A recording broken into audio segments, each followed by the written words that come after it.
Good afternoon. Welcome to Business 360, your complete view of the stories driving business, markets, and the economy. I'm Apa Ongpin, and this is the Bilyonaryo News Channel. Indonesian billionaire Prajogo Pangestu Barito Renewables, his company Barito Renewables, puts a $5 billion takeover offer on the table for First Gen's Energy Development Corporation. The National Bureau of Investigation opens a probe into alleged irregularities in the 2019 SEA Games, including billions of pesos in unliquidated funds. Overseas remittances climbed to $2.7 billion in May. And we take a look inside the business of luxury furniture in the Philippines. CWC Interiors President and CEO Fred Yuson joins us. Indonesian billionaire Prajogo Pangestu's Barito Renewables bids to take over First Gen's Energy Development Corporation, the Lopez Group's geothermal crown jewel. Jillian Geronimo has our top story on Business 360.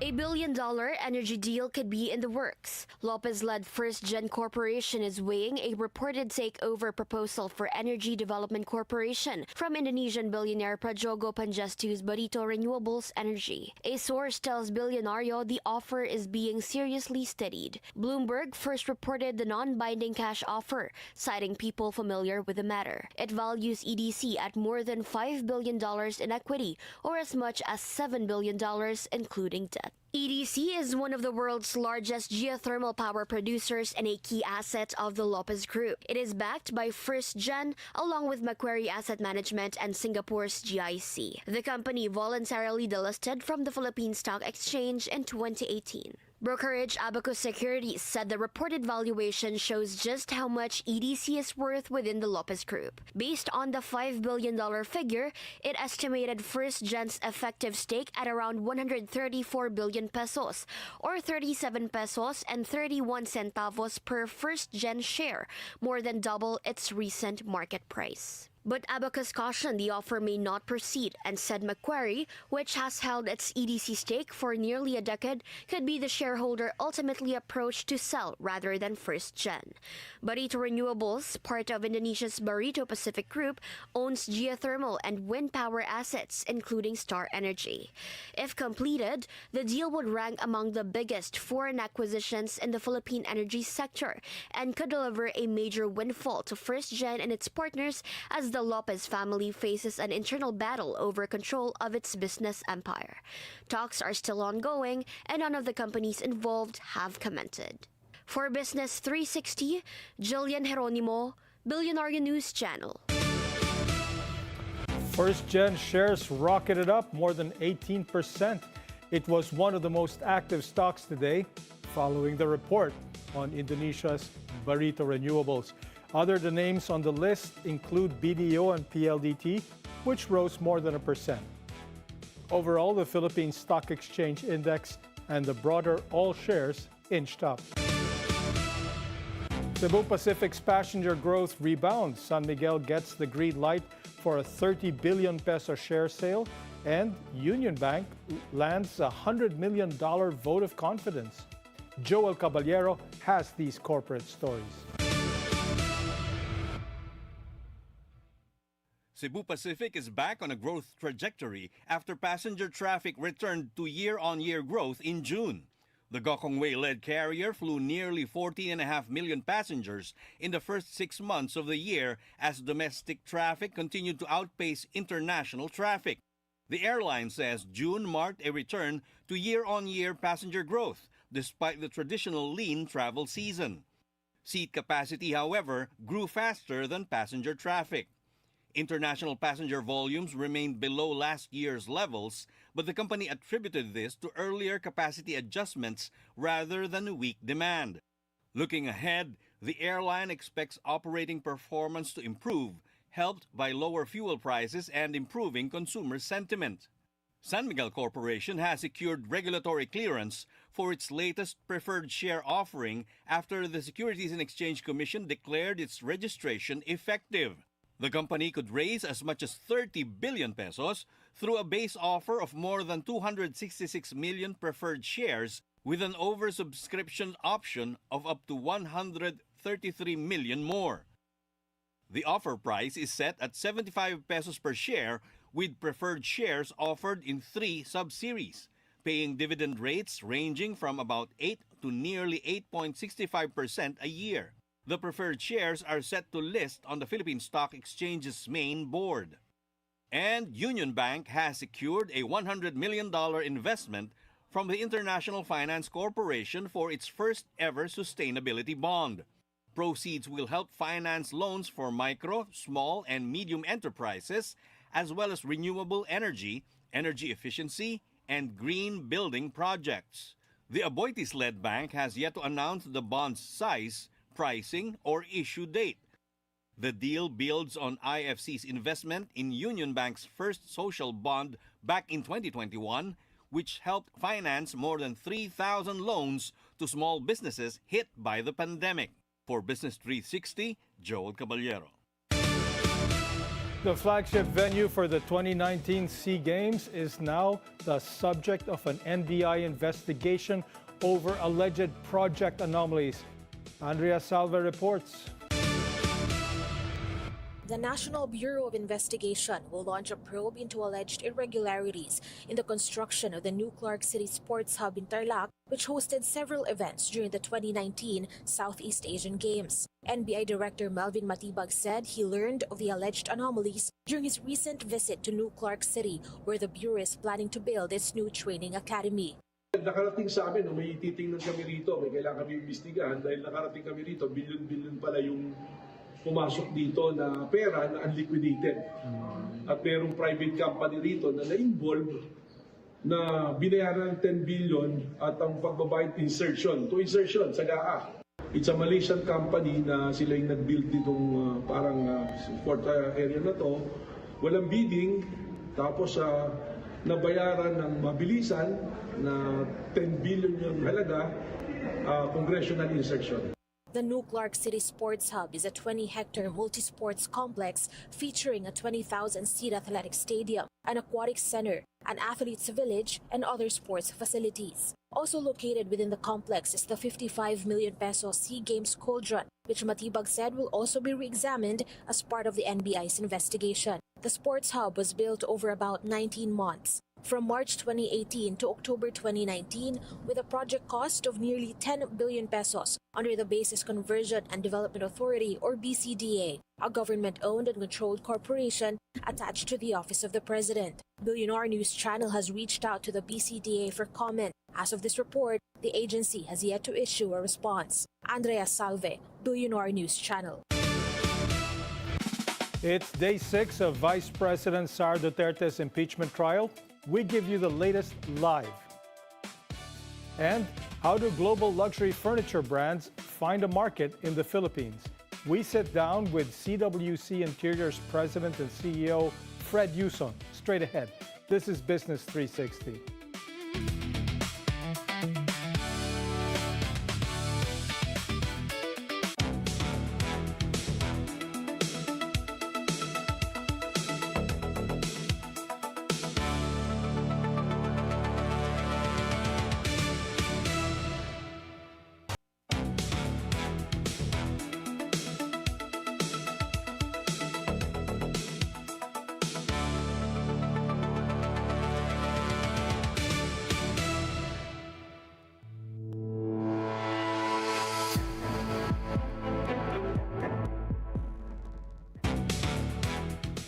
Welcome back to Business 360. I'm Apa Ongpin. The Senate Impeachment Court is set to decide whether Vice President Sara Duterte's financial records can be subpoenaed, as both sides argue over the release.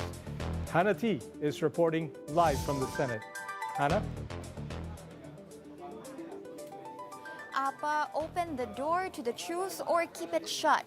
That was the challenge of House Prosecutor Chel Jokno as both sides face off before the Senate Impeachment Court over whether Vice President Sara Duterte's bank, tax, and anti-money laundering records should be subpoenaed. The House prosecution argued that the request is necessary to establish the allegations under Article 2 of the Articles of Impeachment, particularly claims that the Vice President amassed unexplained wealth, failed to disclose certain assets, and may have participated in business while holding office.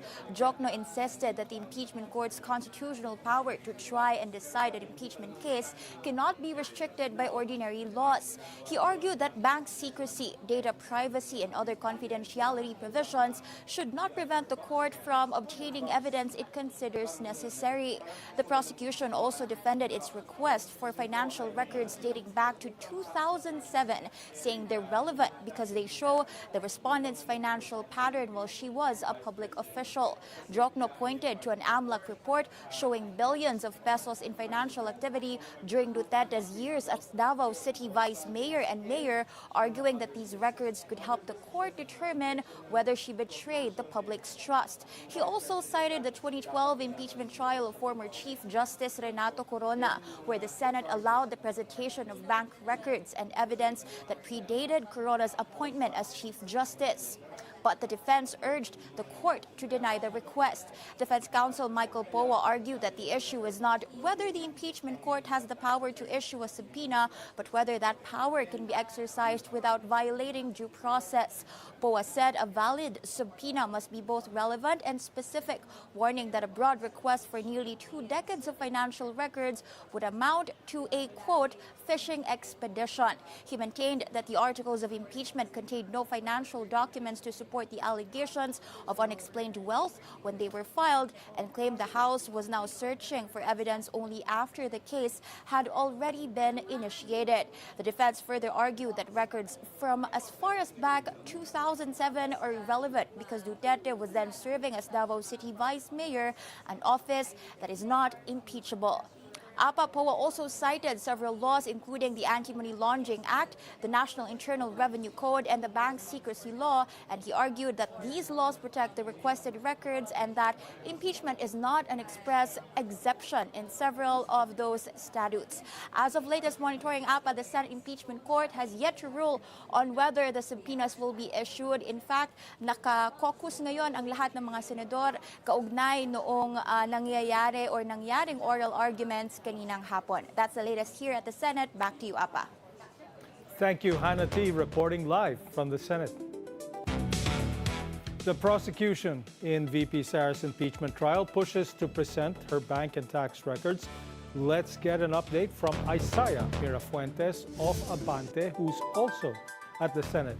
Isaiah, pasok. Yes, Apa, napanood nga natin kanina sa nagaganap mga ika-6 na araw ng impeachment trial. Naging malalim ang talakayan sa loob ng impeachment court kaugnay nga dun sa mga nakabinbing motion ng prosekusyon para doon sa bank records at tax records ni Vice President Sara Duterte. Sa opening statement ni Representative Chel Jokno sa prosekusyon, naniniwala silang kinakailangang mailatag ang mga bank records at BIR records ng BISE na magagamit nila para sa Article 2 o ang kaugnay sa unexplained wealth. Ani Jokno, hindi paglabag sa anumang batas ang pagbubukas ng mga dokumento dahil sa impeachment court ito ay sasalang para sa isang impeachment case. Iginigiit din ng prosekusyon na kahit pa ang saklaw ng impeachment ay ang pagiging vice-presidente lang ni VP Sara, mahalaga pa rin daw na mabuksan ng mga dokumento bago siyang maging ikalawang pangulo. Samantala, Apa, kung pagbabasihan nga natin yung pre-trial order na inilabas ng impeachment court, ang unexplained wealth ang pinakahuling tatalakayin sa impeachment trial. At ayon sa prosekusyon, mahalaga nga raw na ngayon pa lang, maaga pa lang, nasa 6 days pa lang tayo, ay matalakay na kung mabubuksan ba itong mga records na ito para nga raw hindi magkaroon ng kahit anong delay sa oras na isalang na ang Article 2 sa impeachment court. Samantala, Apa, natanong ko rin kanina ang ilang miyembro ng prosekusyon, paano kung hindi payagan ang tax records o maging ang bank records ay na mabuksan sa impeachment court? Ayon, Apa, sa prosekusyon, malakas ang kanilang loob. Tiwala sila, Apa, na posible pa rin makonvict si Vice President Sara Duterte dahil nga magagamit pa rin nila bilang ebidensya, kabilang na dyan yung SALN ni VP Sara na kung saan nga walang declaration ng cash on hand and cash on bank deposit from 2019 to 2024. Apa. Thank you for the update, Isaiah Mirafuentes at the Senate. Meanwhile, the defense is challenging the prosecution's request for the Vice President's financial records. Let's hear more from Jill Sebandal. Jill, what's the latest?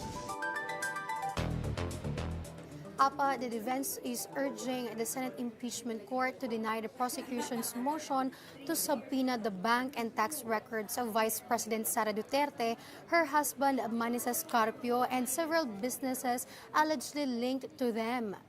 They argued that the request is merely a fishing expedition, saying the prosecution is seeking to search for evidence rather than present evidence it has already established. According to the defense, APA, the prosecution failed to show a sufficient legal and factual basis to justify lifting and confidentiality of bank deposits and tax records. The defense also maintains that granting the motion would violate the Vice President's constitutional rights to privacy and due process, stressing that both bank records and tax records and documents are protected under Philippine law, except in instances specifically allowed by the law. APA oral arguments remain underway with both the prosecution and the defense continuing to defend their respective positions before the impeachment or the Senate impeachment, which expected to rule on the motion after hearing both sides. APA. Thank you, Jill Sabadal, reporting live from the Senate. The Sandigan Bayan has ordered Senator Rodante Marcoleta's transfer to a detention facility in Quezon City after doctors testified he is fit to leave the hospital. Joan Manalo reports. Senator Rodante Marcoleta has been transferred to the new Quezon City Jail male dormitory in Payatas after the director of the UP Philippine General Hospital told the court that the senator no longer has any medical condition requiring continued hospital confinement. During today's hearing, the Sandigan Bayan 3rd Division, through Chairperson Associate Justice Carl Miranda, formally ordered Marcoleta's transfer to the custody of the Bureau of Jail Management and Penology, or BJMP. UPPGH Director Dr. Gerardo Legaspi said Marcoleta underwent several medical examinations at the hospital, including a chest x-ray to assess his previous diagnosis of mild pneumonia and an electrocardiogram, or ECG, to evaluate his heart condition. Legaspi also personally supervised the assessment conducted by 5 consultants from the hospital's Department of Internal Medicine. The specialists found that Marcoleta is already comfortable and is able to move about on his own. Legaspi added that the senator's stage 2 hypertension is now under control and that he has recovered from his earlier diagnosis of mild pneumonia.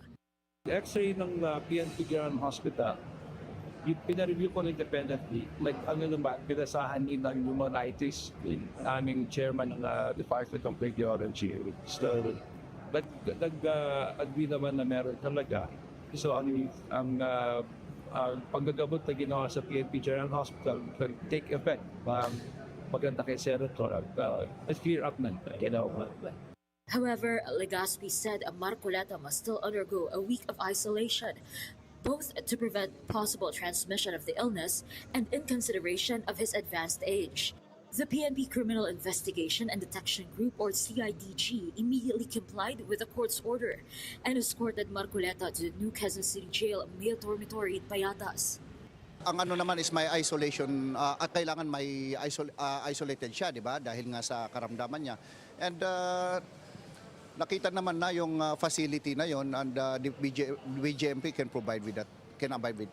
The 3rd Division Justices also said they will personally inspect the detention facility to ensure that its health personnel are capable of providing Marcoleta with the necessary medical care. Meanwhile, Marcoleta was not yet arraigned on the plunder and Presidential Decree No. 46 charges, as his motion to quash the information remains pending before the court. Meanwhile, his co-accused, former Congressman Mike Defensor, along with businessmen Aristotle Veray and Joseph Espiritu, all entered not guilty pleas during their arraignment. The pre-trial of the four-plunder accused has been set for August 10 before the Sandigan Bayan 3rd Division, where the prosecution said it is prepared to present 11 to 13 witnesses before the court. Joan Manalo, Bilyonaryo News Channel. Malacanang is renewing its challenge to Vice President Sara Duterte over her alleged threats against the president. As her impeachment trial moves forward, we have Ivy Reyes on the line. Ivy? Yes, Apa, Malacanang wants to ask Vice President Sara Duterte if the word threat has any other meaning. This is Malacanang's stance that the kill order, in agreement with the killer, came not just from anybody but the second highest official of the land. The palace said this is not just a simple threat because Vice President Sara's words that she had contracted a hitman indicate serious implications against the president, first lady, and former House Speaker. Since 2024, the palace said there has never been a denial coming from the vice president that the threats are, contrary to her recent pronouncement, non-existent. Malacanang said there are only justifications coming from her defense team. And in fact, they even said the prosecution team doesn't need to present any more evidence to satisfy the court's requirements and justify this article of impeachment. Duterte maintains the threats are non-existent and that fiction can never be transformed into facts. For Malacanang, however, because the Zoom video was live streamed, even though the threat was not made physically with the other party present, it could still count as grave threats so long as the president was made aware of the video. Meanwhile, Malacanang will wait for President Bongbong Marcos to express the state's opinion on Washington's call to condemn the International Criminal Court. But right now, the Philippine government is studying America's campaign against ICC and its impact on the Philippines. The presidential sister expressed concern over what she claims is the administration's alleged agreements with the ICC, as she also pointed to the government's continued cooperation with the International Tribunal. Senator Marcos said the administration's stand may strain the long-standing relationship of the United States and the Philippines. This follows Washington's pronouncement that the ICC is attacking the legal and political system of America and that they will show the full meaning of American resolve should ICC keep threatening their systems. Right now, that's all the updates I have here from Malacanang. Apa. Thank you for that report, Ivy Reyes. Exports are up, but the industry says the job isn't done, looking towards customs and tax officials. And some of the world's leading design brands have found a home in the Philippines. CWC Interiors President and CEO Fred Yuson joins us after the break.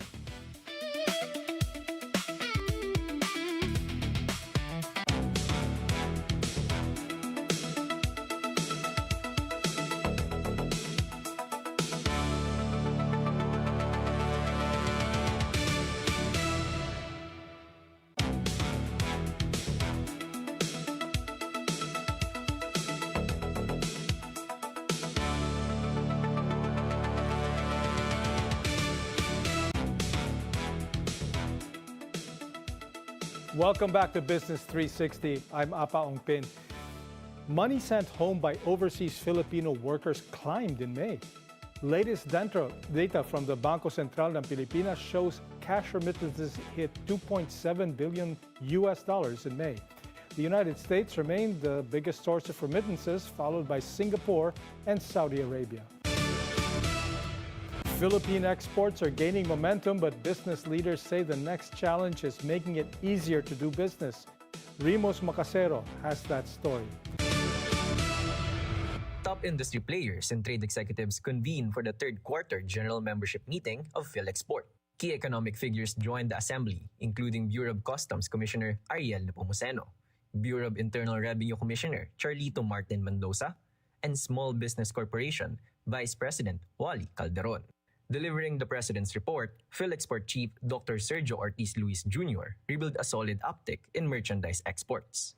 Earnings hits approximately $37.9 billion from January to May 2026, translating to a 10.6% jump from the previous year's performance. The electronics industry remains the country's top dollar earner, commanding more than half of the total export volume. Agricultural exports also perform strongly, driven by processed food and beverages, coconut-based wellness goods, and premium commodities like cacao, coffee, and ube. Rounding out the country's key export drivers are sustainable lifestyle items such as furniture, along with marine and seafood products, automotive parts, and rapidly growing tech-enabled and creative industries.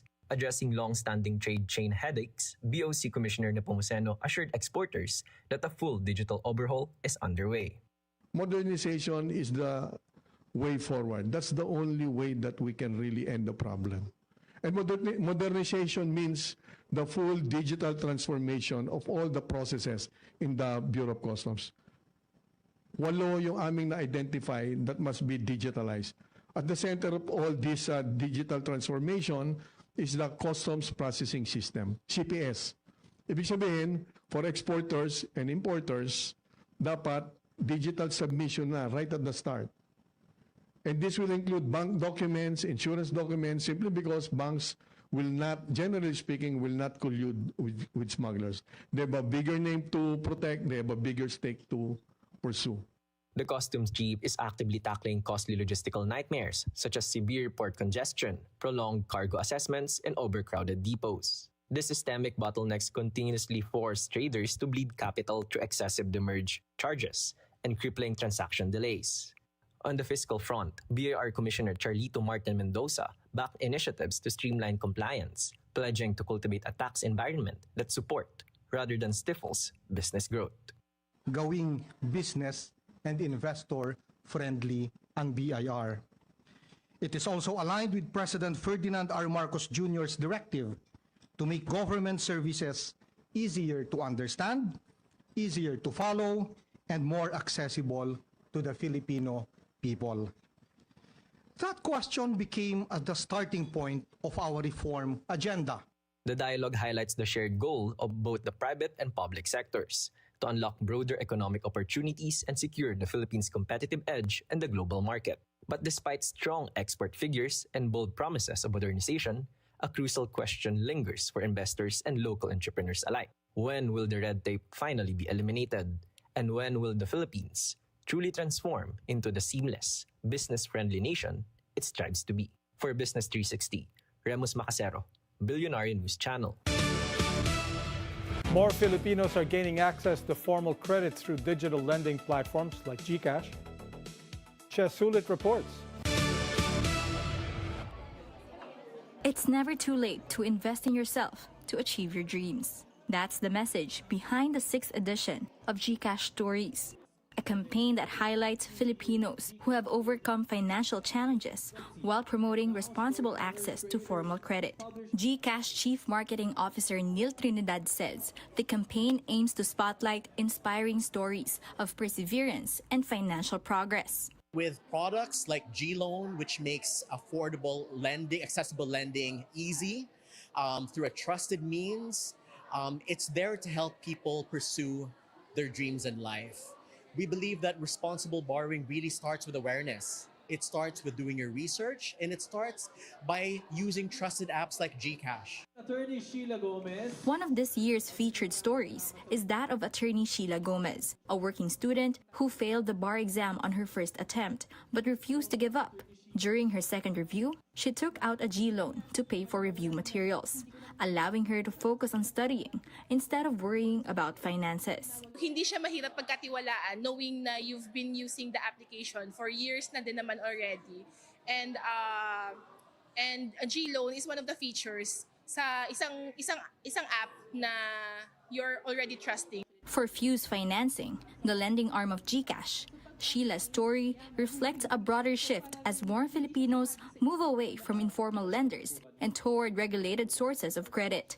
The company says about 85% of its borrowers are first-time users of formal lending, while more than 11.1 million Filipinos have gained access to formal credit through the platform as of the first quarter. Financial literacy is something that we continue to work on as Fuse, and even together with the regulator. In fact, we're happy to share that just recently we signed a memorandum of agreement with the Securities and Exchange Commission where we jointly launched a program to educate Filipinos on what it is to mean to borrow responsibly. Isidro stresses that responsible borrowing remains just as important as access to credit.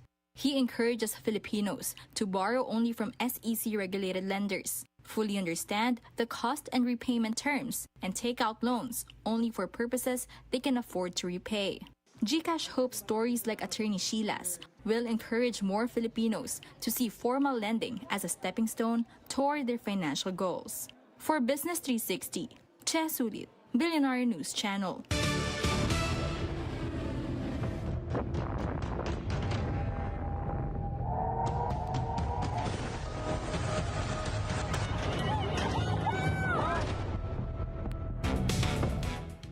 U.S. President Donald Trump is bringing back a naval blockade on Iranian ports along the Straits of Hormuz.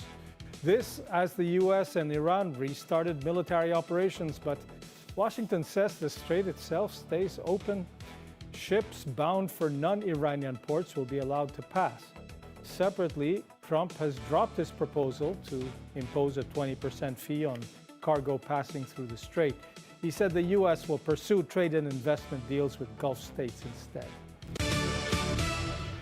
In Asian markets, South Korea's Kospi reclaims the 7,000 level after soaring more than 6%. The rally was so strong that it triggered market circuit breakers. SK Hynix led the charge after its U.S.-traded shares skyrocketed more than 27% overnight. Samsung also rallied. Japan's Nikkei 225 posted a more modest gain of nearly 1.5%. On Wall Street, U.S. stocks closed higher on Tuesday on the back of strong earnings from big banks and a cooler than expected inflation print. America's largest banks, JP Morgan, Goldman Sachs, Bank of America, Citigroup, and Wells Fargo all surpassed earnings expectations. The last time that happened was in the first and second quarter of 2021 when we were coming off COVID. So these are big earnings projections going forward. The market was looking for that because all eyes on earnings in the face of sticky inflation. If the companies could keep earning and doing what they need to do, that's going to be good for the market going forward. Annual U.S. inflation slowed more than expected in June, largely on easing energy prices. This is tied to last month's progress in U.S.-Iran peace negotiations. Against that backdrop, Warsh appeared before lawmakers, reaffirming the Fed's commitment to price stability. Now, at the Fed, our number one objective is getting monetary policy right. The inflation surge of the last 5 years will be a thing of the past. The members of our committee have no tolerance for persistently elevated inflation, and we share a resolute commitment to ensure price stability. Following the Consumer Price Index report, markets priced in a more than 83% chance that the Fed will hold rates steady, with at least one 25 basis point hike before year-end. We're taking a quick break. Up next, we take a look inside the business of luxury furniture in the Philippines. CWC Interiors President and CEO Fred Yuson joins us. Stay with Business 360.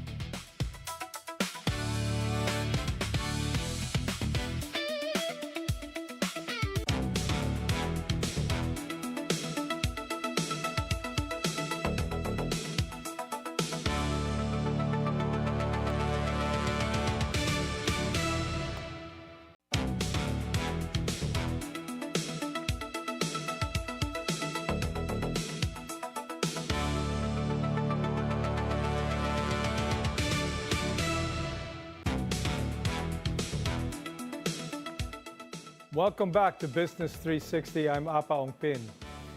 How do global luxury furniture brands find a market in the Philippines?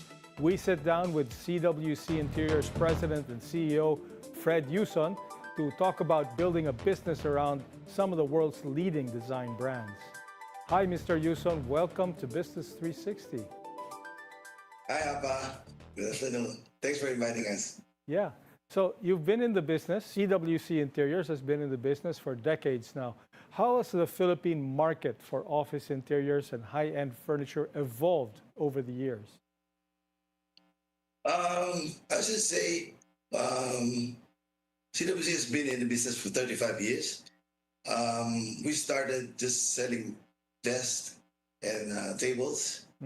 I think the Philippines now matured into the furniture business is matured into such a way that we are not just selling tables and chairs, but the whole service, and it's more cultural than just a table and a desk. No? So every company goes for making their employee retention, and so yeah, it's getting better and better.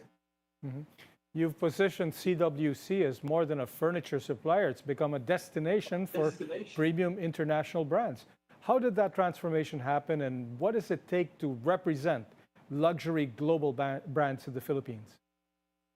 Yeah, we completed last year. We completed the CWC Design Center because we represent like more than 30 brands after 35 years, and every floor in this 12-story building has a story to tell. So it's like a design center. We hold a lot of workshops, a lot of give back, social responsibility, a lot of talks, working with the ULI Urban Land Institute, the Philippine Design, the PIID, UAP. We host a lot of events. So we feel that furniture is not just about selling, it's also about giving back. We're also into manufacturing, and we have aspirations to export and to make Filipinos proud. No, we're trying to design the first Filipino chair, and in conjunction with top Filipino brands and top Filipino designers designing, using indigenous Filipino materials. And one day, we'll be up there with the big boys. Okay. Many expected that, after the pandemic, hybrid work would reduce the importance of the office. Has that actually happened, or has it changed what companies expect from their workforce? Yeah, during the pandemic, everybody got shocked of what is there in store. No?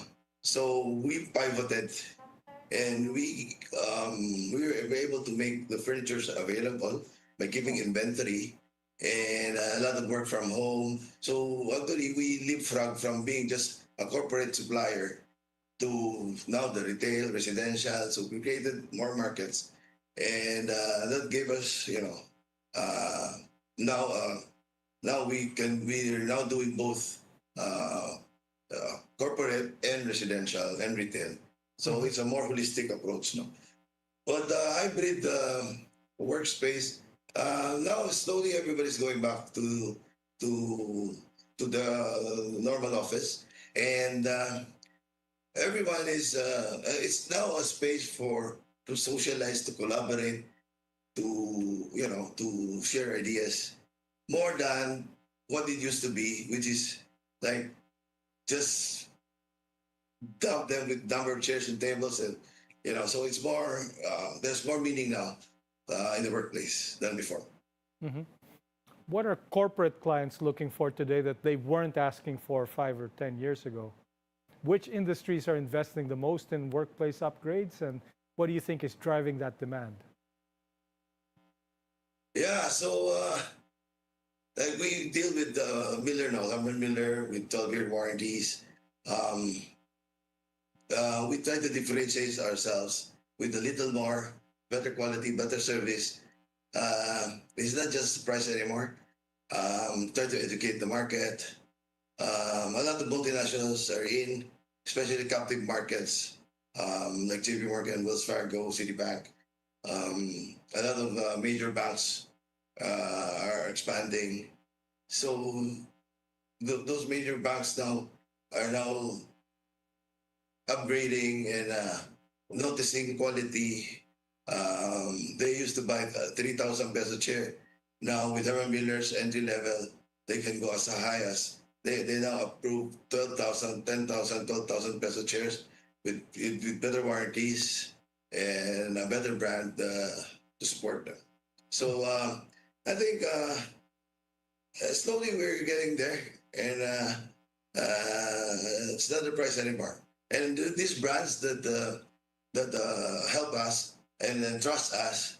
They trust the reputation to us now. It's very hard to hold 40 brands, luxury brands, for 35 years and to maintain our quotas and our commitments and to uphold their name and the trust they entrust to us. And I believe that in that aspect, CWC has led the Philippine market in making also Asia proud, as we also lead Southeast Asia in terms of volume and prestige. Mhm. So these luxury brands that you represent, what makes the Philippines an attractive market for them, apart from the volume? And why should your clients source these brands locally instead of buying them overseas? Are you able to offer them for less? Obviously, people can really buy these luxury brands all over the world, no? But the only difference is we in the service, we have been here for 35 years. We intend to stay, and we're training our next generation. We have succession planning. We believe that if these warranties need to be supported, without the service, the product is nothing. So that's something on the table for the industry. Okay. It's not just about price. It's the whole life cycle of the product also being supported, and the commitment of the principal and the dealer. Mhm. How are technology and sustainability reshaping modern workplace design? Are clients asking for smarter, more flexible, more environmentally responsible office spaces? I visited some big companies in this in Makati and stuff, Microsoft, Ayala itself, and their workspaces are really interesting now. Nobody has a cubicle, you have a hot workstation, which means if you need to sit down and work on your laptop, you go there and you look for a desk that's free, and a lot of the offices look like lounges, and they have F&B, they have a bar serving snacks and stuff like that. It's really a different thing from the 90s and early 2000s. Yeah, it's as I said earlier, it's now a social place for interaction, collaboration, and sharing ideas. In fact, we have clients like Globe, who doesn't have no executive groups. Only the CEO has a room. The rest share the same size workstation, organic workstation, and they're only meeting rooms. It really boils down to the company and how they feel the culture can adapt to the technology. Technology from our end, we have augmented reality. Eventually, everything will be simplified. It is like before, we used to buy our tickets through travel agents. So I'm not saying that we're cutting some layers and making it reasonable. But what I'm saying is, products are supposed to be priced reasonably, but sometimes the layers and culture that we were used to needs to be checked, because the technology can help simplify things. And so we can help you when you come in. We can help you service. We can help you design your workplace or your condominium. Of course, the big houses is different. So it's a lot of character. But the condominiums, like now, we are working with some developers who has also wanted to fit out. We also do end-to-end. We also do fit out. We do loose furniture. So we give them options. So it's created more value now. simplifying things and making everything more reasonable with volume. Mhm. You've led CWC through different economic cycles. It's been 35 years. What kind of leadership lessons have helped you grow the business while maintaining a premium positioning?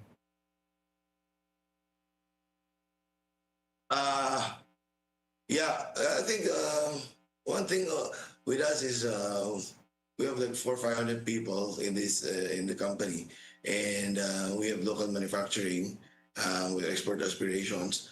The differentiation is basically the belief of our group is, to one day be able to make Philippines proud and to be able to handle our products and our principals products trust. I mean, to pursue their dream. In fact, like people like our suppliers like Vitra or maybe they have designers, and we have to continue their design, and we since we're on the forefront, we become the speakers and the authors to speak their to share their experiences and their design. So yeah, so it's tough, but so far, we're okay, and then we're doing well. Yeah, well, the premium market is also a little less subject to fluctuations of business cycles, no? When you talk about the premium market, volume doesn't necessarily go down during economic crisis, but what do you call this, growth is the one that sort of slopes off, no? But, it seems to be a pretty steady market. Yes, so far, yeah. Yeah. On top of that, beyond being just a furniture supplier, we're now also into fit outs and because I'm also a developer from Davao. Me and Sibulan Masters, we developed the Davao Global Township. We have Paragon, we have hotels, we have mixed use. So that in itself is also a market within ourselves. It's really just about thinking out of the box and creating opportunities. Otherwise, sometimes furniture becomes just really a commodity. But if you give added services, that makes a difference. It makes you different from the rest, and it's end to end. And things are simplified. Economies of scale. So we do frontal and backward integration. So we have a goal, and with the next generation are getting ready to continue the journey. So looking ahead to the next generation, where do you see CWC and the Philippine workplace design more broadly in, let's say, the next decade? Yeah, I mean, the call center industry, BPO industry, for the last couple of decades have really put Philippines in the map. I believe that with the presence of AI and all these things, that market might be flat. That's why we're developing new markets, and we believe one industry, the hospitality and tourism, is well worth watching and supporting, because the resources we have in the tourism side is vast and explorable. No? So I believe we have to start, putting our eggs not in just one basket, but developing other markets and other. So the furniture can definitely support a lot of the requirements, and we have local manufacturing. We now do kitchen closets. We do loose furniture. We might not be competing head on with China, but we a little premium from our end, but we still want to. Our dream is still to create the first Filipino-made product that can be globally marketed. So using indigenous Filipino materials, particle boards from coconut husk, laminates from bamboo, fabric from batik. So we have a plan in place and some prototypes coming up soon. And the first Filipino chair. Looking forward to it. Thank you very much, Mr. Fred Yuson of CWC. Animo. That's Business 360. We'll keep tracking the moves that matter across markets, policy, and the economy. I'm Apa Ongpin. Thank you for joining us. Keep it here on BNC, the Bilyonaryo News Channel.